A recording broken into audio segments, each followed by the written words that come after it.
এলো রে সাফাতের তাজ পরে জামিনে বরকত ওয়ালা নবী এলো রে ভাই এলো রে ভাই এলো রে কাউসার ওয়ালা নবী এলো রে।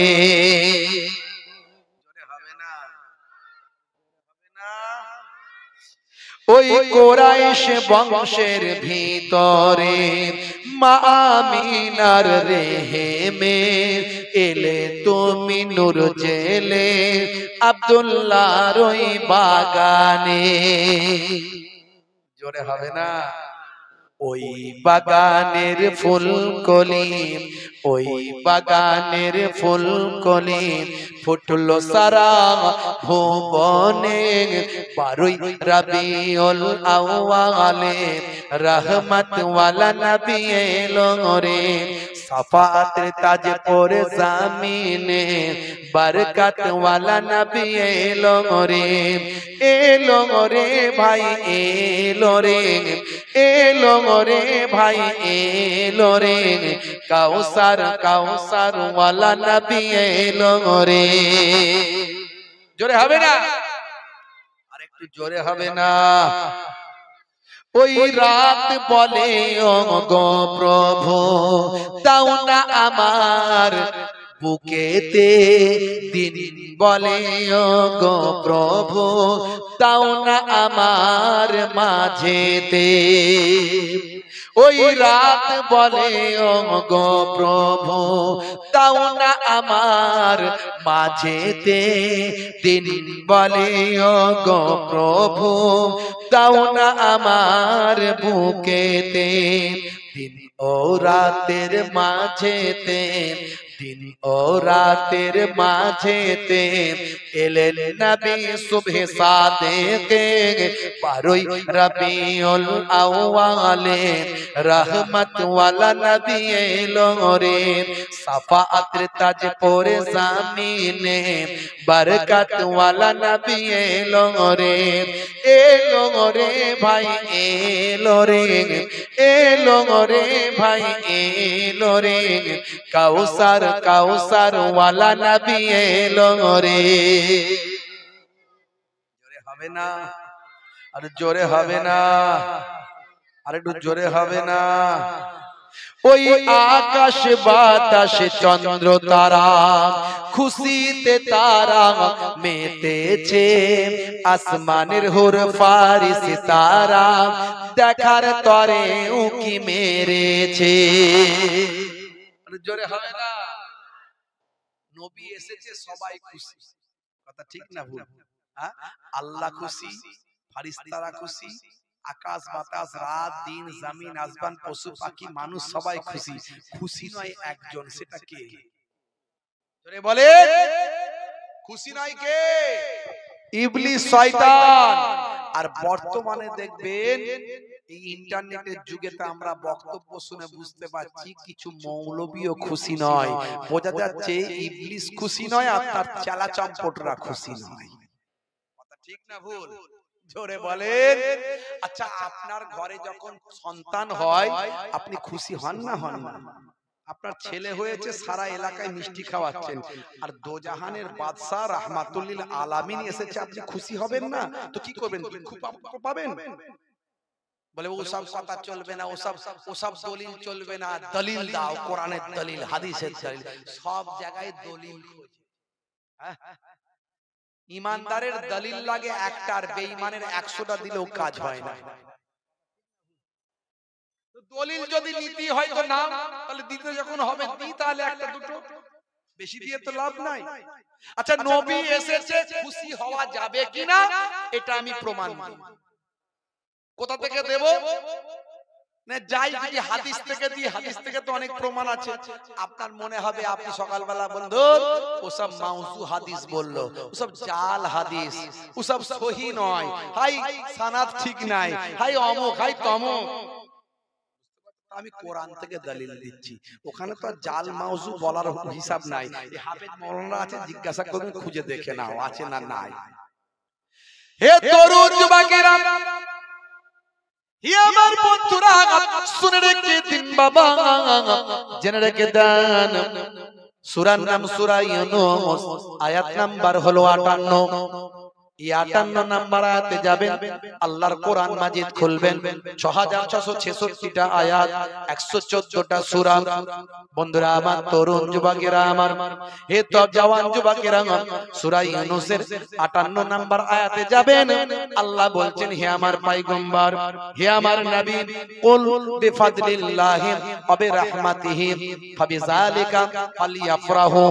আল্লাহ বলছেন, হে আমার হাবিব, আপনি বলে দেন, কুল বিফাদলিল্লাহি, আল্লাহর ফাদল, আল্লাহর অনুগ্রহ, ও আছে ওয়া বিরহমাতিহি, এবং তার রহমত, আল্লাহর রহমত, আল্লাহর অনুগ্রহ এবং আল্লাহর রহমত পেয়ে, এটা পেয়ে তারা যেন আপনার উম্মতেরা মানে মুসলমানেরা, ঈমানদারেরা, ফালিয়াফরাহু, তারা যেন সব খুশি হয়ে যায়।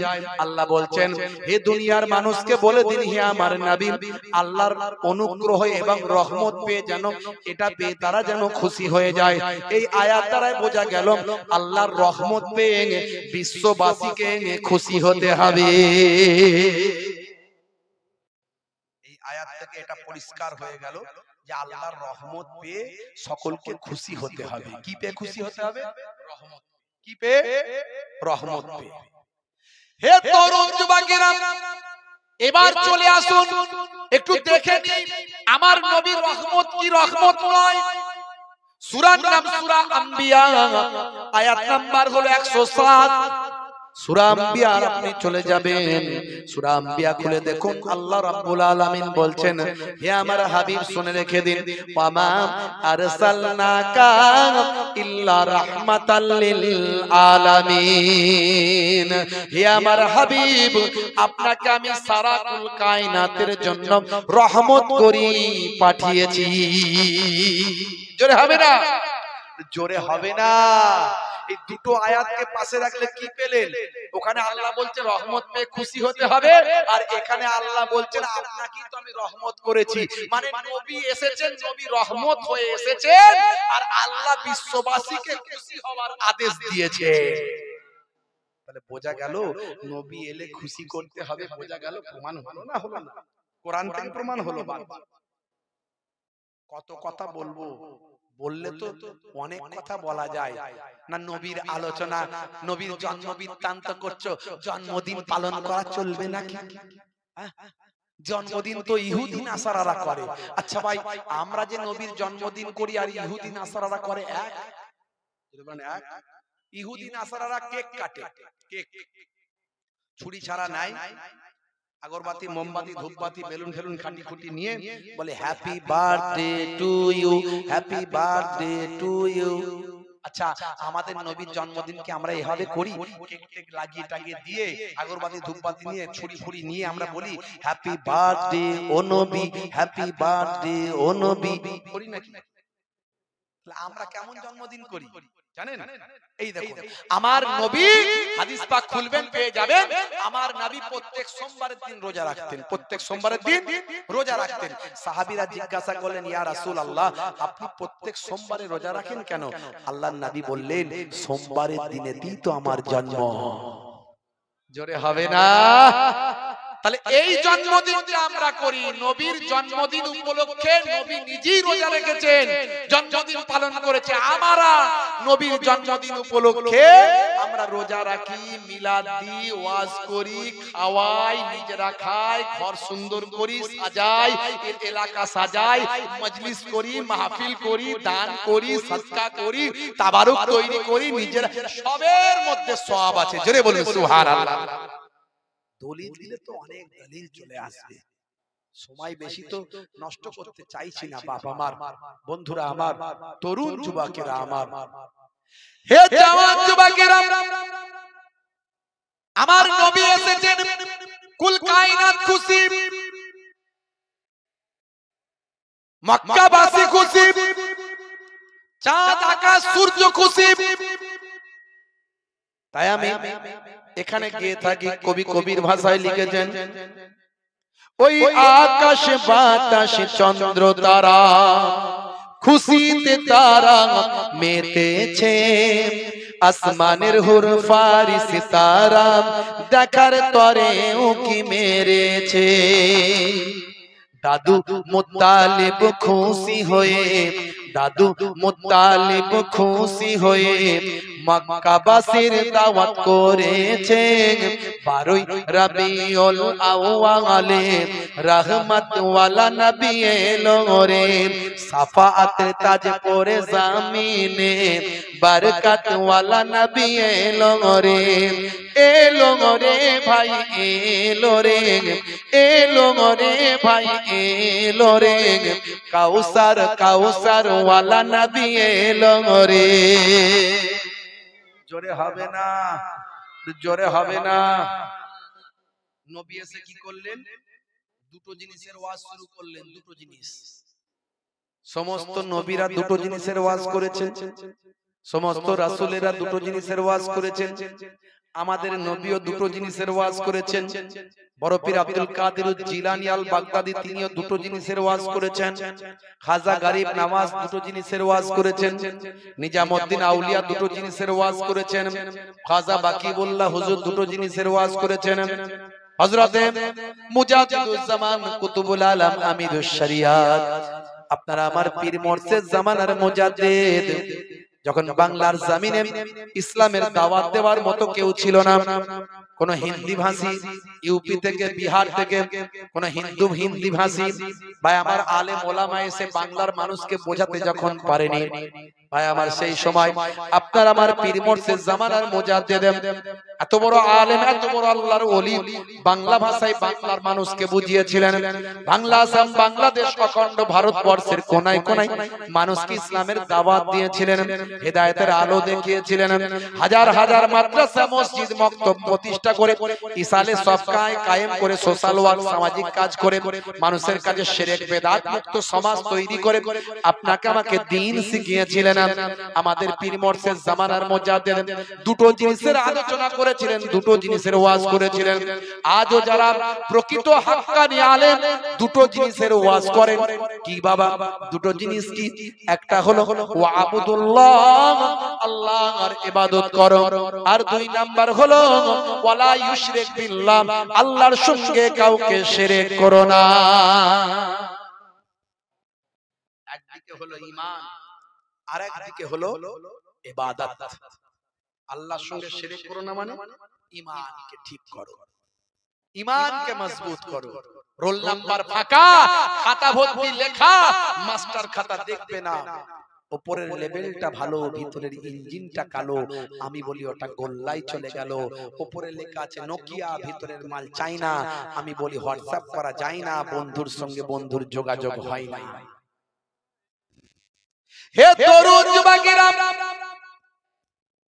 মোবাইল কিনেছেন আপনি, সিম কার্ড ছাড়া মোবাইলের কোনো দাম নাই, সিম কার্ড ছাড়া মোবাইলের কোনো মূল্য না। প্রথমে আপনাকে সিম কার্ডটা লাগালে একটা নাম্বার পাওয়া যায়, তারপরে আপনি হোয়াটসঅ্যাপ ফেসবুক ডাউনলোড করতে গেলে সেই নাম্বারটা লাগে ভাই। আগে সিম কার্ডটা লাগাতে হয়, তারপর আপনি নাম্বারটা দিলে হোয়াটসঅ্যাপ আর ফেসবুক ডাউনলোড করা যায়। আর হোয়াটসঅ্যাপ ফেসবুক ইমেল জিমেল এগুলোর মধ্যে দিয়ে বন্ধুর সঙ্গে বন্ধুর যোগাযোগ হয়। আরে ভাই আমার সিম কার্ড ছাড়া যেমন মোবাইলের কোনো দাম নাই, আপনার আমার অ্যান্ড্রয়েড বডিতে একটা সিম কার্ড লাগাতে হয়, সেই সিম কার্ডটার নাম হলো ঈমান। ঈমান ছাড়া আপনার আমার অ্যান্ড্রয়েড বডিটা আর কোনো মূল্য নাই। এই ঈমানের সিম কার্ড যখন বডিতে লাগাবেন, আমল দিয়ে যখন রিচার্জটা করবেন, ভাই আমার ঈমানের কালেমার নাম্বারটা যখন লাগাবেন, ভাই আমার হোয়াটসঅ্যাপ আর ফেসবুকের মতো এখানে নামাজ আর রোজার অ্যাপগুলো ডাউনলোড করবেন।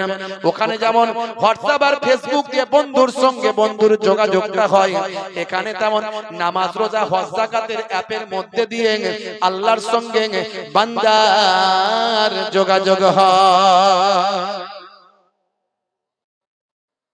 অনেক উদাহরণ, অনেক ব্যাখ্যা আছে, খুবই সংক্ষেপ করে বলবো। ভাইরা বলেছিল হুজুর 12টা পর্যন্ত ওয়াজ করে একটু চাঁদা তুলতে হয়। উঠছি 11টা 15 না 20-তে দরুদ শরীফ পড়াতে আর দু চারটে নাতে রাসূল বলে লোকজনকে ঠিক করতে করতে 12টা। তাহলে এবারে চাঁদা তুলতে হবে, তাহলে ওয়াজ আর কখন হবে? কথা ঠিক না ভুল? আবার হাতে আবার বেশি সময়ও নাই, আমাকে 1টার মধ্যে শেষ করতেই হবে। যাবো কোথায় বুঝতে পারছেন? এখান থেকে 5 থেকে 6 ঘন্টার রাস্তা রাতের বেলা, দিনের বেলা হলে 8 ঘন্টা। যদি কিলোমিটারের হিসাব করেন অন্তত 250 থেকে 300 কিলোমিটার রাস্তা। বুঝতে পারছেন বাপ? সব দিকটা বুঝে সুঝে চালাতে হচ্ছে। খুব সংক্ষেপে বুঝে নেবেন প্যাকেজের ওয়াজ। হে তরুণ যুবকেরা, হে আমার বন্ধুরা, শুনে রেখে দিন বাবা, জেনে রেখে দেন হে মুসলমান, একটুখানি লক্ষ্য করুন ভাইরা আমার, তরুণ যুবকেরা আমার, মুরব্বিয়ানেরা আমার,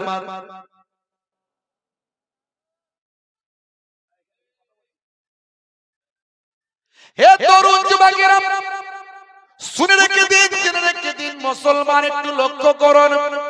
প্রত্যেকটা নবীরা দুটো ওয়াজ করেছেন, খুবই সংক্ষেপ করে বলবো, প্যাকেজের ওয়াজ একটু বুঝে নেবেন। ওয়াবুদুল্লাহ, আল্লাহর ইবাদত, ওয়ালা ইউশরিক বিল্লাহ, আল্লাহর সঙ্গে শরীক করো না। তার মানে আল্লাহ এক, ঈমানটা মজবুত করো, আল্লাহকে এক বলে মানো, লা শারীকা লাহু, তার কোনো শরীক নাই। ভাইরা আমার, তরুণ যুবকেরা আমার, যত রকম আসমানি কিতাব আছে মানবেন, যত মালায়েকা ফেরেশতারা আছে বিশ্বাস করতে হবে। ওয়া মালায়েকাতিহি ওয়া কুতুবিহি ওয়া রুসুলিহি, সমস্ত রাসূল পয়গম্বর, ওয়াল ইয়াউমিল আখির, কিয়ামতের দিন, ওয়াল কদরি খাইরিহি ওয়া শাররিহি মিনাল্লাহি তাআলা, ভাগ্যে ভালো মন্দ যা কিছু হয় সবই আল্লাহর পক্ষ থেকে হয়। ভালো মন্দ কোথা থেকে হয়? ভালো মন্দ কোথা থেকে হয়? ফ্রম আল্লাহ, আল্লাহর কাছ থেকে। বিশ্বাস করেন তো নাকি? যদি বিশ্বাস করেন তবে ঈমানদার। শুধু বিশ্বাস নয়, আবার মুখে বিশ্বাস, মুখে স্বীকার, অন্তরে বিশ্বাস, কার্যে পরিণত। মুসলমানের ছেলে যদি সব বিশ্বাস করে যে ভালো মন্দ সব আল্লাহর কাছ থেকে হয়েছে, তাহলে ভাগ্যে যা কিছু আছে আল্লাহর কাছ থেকেই সব ভাগ্য ঠিক হয়ে এসেছে। যদি এটা বিশ্বাস করে, তাহলে সকালবেলা লটারির দোকানে টিকিট কে কাটে? কথা ঠিক না ভুল? লটারির দোকান বাড়ছে না কমছে? সারা রাত ওয়াজ শুনলো, মিলাদুন নবীতে যায়, ঈদের দিনে ফাঁস কাতারে দাঁড়ায়, ইমাম সাহেব দেখলে মুসাফা দেয়, রাতের বেলা হুজুর জলসা করতে এসেছে, সালাম দিয়ে মুসাফা করে মনে মনে চিন্তা করে, হাই রে হাই, এত বড় হুজুরের হাতটা ধরেছি, সকালবেলা লটারির টিকিট কাটতে যায়, যেন 5 লাখ লেগে যায়, আছে না নাই? যুবকেরা আমার, মুরব্বিয়ানেরা আমার, হে তরুণ যুবকেরা, হে আমার বন্ধুরা, শুনে রেখে দিন বাবা, জেনে রেখে দেন ভাগ্যে ভালো মন্দ যা কিছু হয় আল্লাহর কাছ থেকে হয়। এই এত কিছু বিশ্বাস, কিয়ামতের দিন বিশ্বাস, সবকিছু বিশ্বাস করার নাম হলো ঈমান। ছোট করে বুঝে নেবেন, সংক্ষেপে বলবো ভাইরা আমার, তাহলে একদিকে আমার নবী ঈমানকে মজবুত করানোর জন্য এসেছেন, আর একদিকে আমার নবী ইবাদতটা বান্দা যাতে করে তার জন্য বলেছেন, ইবাদত করতে বলেছেন। আল্লাহ কোরআন মাজিদে বললেন, মা খলাকতুল জিন্না ওয়াল ইনসা ইল্লা লিয়াবুদুন, জিন জাতি এবং মনুষ্য জাতিকে আমার ইবাদতের জন্য পাঠিয়েছি। ইবাদত মানে নামাজ, ইবাদত মানে রোজা, ইবাদত মানে হজ যাকাত, তেলাওয়াত, জিকির, আজকার, তাহলে সংসার, কাজকর্ম, ব্যবসা, ছেলেপুলে মানুষ করা, চাষবাস করা, এগুলো কি ইবাদত? যদি না কর, শুধু ইবাদতের জন্য যদি হয়, এগুলো কি হবে? মনে রাখবেন, ঘুম থেকে ওঠা থেকে ঘুমাতে যাওয়া পর্যন্ত যা কিছু আপনি করবেন, যদি নবিয়ানা তরিকায় হয়, সব ইবাদতের সব নামাজ আমলে লেখা হয়। যখন ঘুম থেকে উঠবেন, ভাইরা আমার, তরুণ যুবকেরা, আল্লাহর নাম নিয়ে উঠবেন, ফজরের নামাজটা পড়বেন, ভাই আমার একটু তেলাওয়াত করবেন, বাইরে যখন বেরোবেন তাওয়াক্কালতু আলাল্লাহ, আল্লাহর উপর ভরসা করে বেরোবেন, কাজ যখন শুরু করবেন বিসমিল্লাহ বলে শুরু করে দেবেন, রাস্তা দিয়ে যখন হাঁটবেন, হে তরুণ যুবকেরা, মাথা নিচু করে হাঁটবেন, কোনো কষ্টদায়ক বস্তু থাকলে সরিয়ে দেবেন, কোনো মুসলমান ইমানদারকে যদি দেখতে পান আসসালামু কাবলাল কালাম, কথা বলার আগে দাও তুমি সালাম। সালামটা দেবেন। হে জওয়ান যুবকেরা, যখন কোন কাজ শুরু করবেন বিসমিল্লাহ বলে কাজটা শুরু করবেন। বন্ধুরা আমার, তরুণ যুবকেরা, পোশাকটা পরবেন নিসফুস সাত, চেষ্টা করবেন হাঁটুর নিচে পর্যন্ত পরার। অন্তত মাঝে মাঝে জুম্মার দিনে, মিলাদুন নবীর মাহফিলে, ওদিনটাতে তো অন্তত পোশাকের সুন্নতটা আমল করবেন। পায়ের পোশাকটা যখন পরবেন, মা আসফালা মিনাল কাবাইনি মিনাল ইজারে ফিন্নার, গিরার নিচে যেন পুরুষদের পোশাক না চলে যায়। যদি ইচ্ছাকৃতভাবে পুরুষদের পোশাকটা পায়ের গিরার নিচে যায়, ওই অংশটা জাহান্নামের আগুনে জ্বলবে ভাই। আর নবী যা শেখায় সবের মধ্যে বিজ্ঞান আর বাস্তবতা পাওয়া যায়। স্বাস্থ্য বিশেষজ্ঞরা বলছেন পুরুষদের ওই পায়ের গিরাতে এক ধরনের হরমোন তৈরি হয়, যে হরমোনটা তৈরি হওয়ার জন্য পর্যাপ্ত পরিমাণে আলো ও বাতাস চাই। আপনি যখন ঘুমাবেন রাত্রে লাইটটা বন্ধ করে ঘুমাবেন। আজকের স্বাস্থ্য বিশেষজ্ঞরা বলছেন নবী যা বলেছেন ঠিক বলেছেন ভাই আমার। ঘুমের 2 ঘন্টা পরে মাথার এক পাশ থেকে এক ধরনের হরমোন তৈরি হয়, যে হরমোনটা তৈরি না হলে আবেগ, দুঃখ, কষ্ট, ভালোবাসা, প্রেম, প্রীতি, মহাব্বত, ভাই আমার চেতনা, ভাই আমার দুঃখ, কষ্ট, যাতনা, এই সব কিছু কন্ট্রোল করার জন্য এই হরমোনটার প্রয়োজন হয়। এই হরমোনটা পর্যাপ্ত পরিমাণে ঘুমের মধ্যে বের হয়, আর এই ঘুমের মধ্যে বের হওয়ার জন্য লাইটটা বন্ধ করা চাই। আজকের স্বাস্থ্য বিশেষজ্ঞরা বলেন নবী 1450 বছর আগে যা বলেছেন তা আজকের যুগে বিজ্ঞান আর বাস্তবতায় পরিণত হয়। অনেক উদাহরণ দিয়েছি। মুখের দাড়িটা সবচেয়ে বড় সুন্নত। আমি অনেক সুন্নতের কথা বলি। ডান দিকে কাত হয়ে ঘুমানো সুন্নত, বসে পানি পান করা সুন্নত, চেটে পুচে খাবার খাওয়া সুন্নত, পেটটা 3টে ভাগে ভাগ করে খাওয়া সুন্নত। সবের পেছনে বিজ্ঞান আছে, বাস্তবতা আছে। বসে পেচ্ছাপ করা, পবিত্র হওয়া সুন্নত। খাওয়া দাওয়ার পর একটু মিষ্টি পান খাবেন, নবী মহাব্বত করতেন, নবী ভালোবাসতেন খাওয়া দাওয়ার পর একটু মিষ্টি খেতে। ইউহিব্বুল হালওয়া ওয়াল আসাল, একটু মিষ্টি একটু মধু খাওয়া দাওয়ার পরে নবী খেতে পছন্দ করতেন। আজকের যুগে সব বিজ্ঞান আর বাস্তবতায় পরিণত হয়েছে। মুখের দাড়িটা রাখবেন, এটা সবচেয়ে বড় সুন্নত। কবরে গেলে কোন সুন্নত দেখা যাবে না, যত সুন্নত বললাম একটা সুন্নত দেখা যাবে মুখের দাড়ি। আজকে বিরাট কোহলি, হরভজন সিং, লিওনেল মেসিরা মুখের দাড়ি রেখেছে। বন্ধুরা আমার, কত নায়ক গায়ক খেলোয়াড় প্লেয়াররা রেখেছে। নবীর ভক্ত হয়ে গেছে হাসিম আমলা, পৃথিবী বিখ্যাত একজন ক্রিকেটার। নবীর ভক্ত হয়ে গেছে মঈন আলী খান, এত বড় গাল ভর্তি দাড়ি। পৃথিবী বিখ্যাত একজন সিঙ্গার, নাম হলো জুনায়েদ জামশেদ, সেও গাল ভর্তি দাড়ি রেখেছে। এরা সব পৃথিবী বিখ্যাত ব্যক্তি। কেসিয়াস, কেলে, Tyson, Hanuman, Gary Miller, Jennifer. আমি এগুলো নিয়ে অনেক আলোচনা করেছি, আজ করব না, সময় নাই। কবরে গেলে কোন সুন্নত দেখা যাবে না ভাই আমার। নায়ক গায়করা দাড়ি রেখেছে, তাদের ফ্যাশন দাড়ি, দাড়ি মুখের সৌন্দর্য। আপনি রাখবেন নবীর সুন্নত মনে করে। বড় দাড়ি মুহিবুল্লাহ হুসাইনের মতো রাখতে পারেননি, ছোট হলেও রাখুন। আল্লাহ ঈমানের শক্তি দিলে বেড়ে যাবে। তার আগে যদি মারা যান, কবরে যাওয়ার পরে মুনকার নাকির ফেরেশতা যখন বলবে মান রব্বুকা, দেখতে পাবে নবীর দেখা। ভাই আমার, দেখতে পাবে নবীর সুন্নতের দেখা। হতে পারে ওই সুন্নতটা হবে নাজাতের জারিয়া। জোরে হবে না?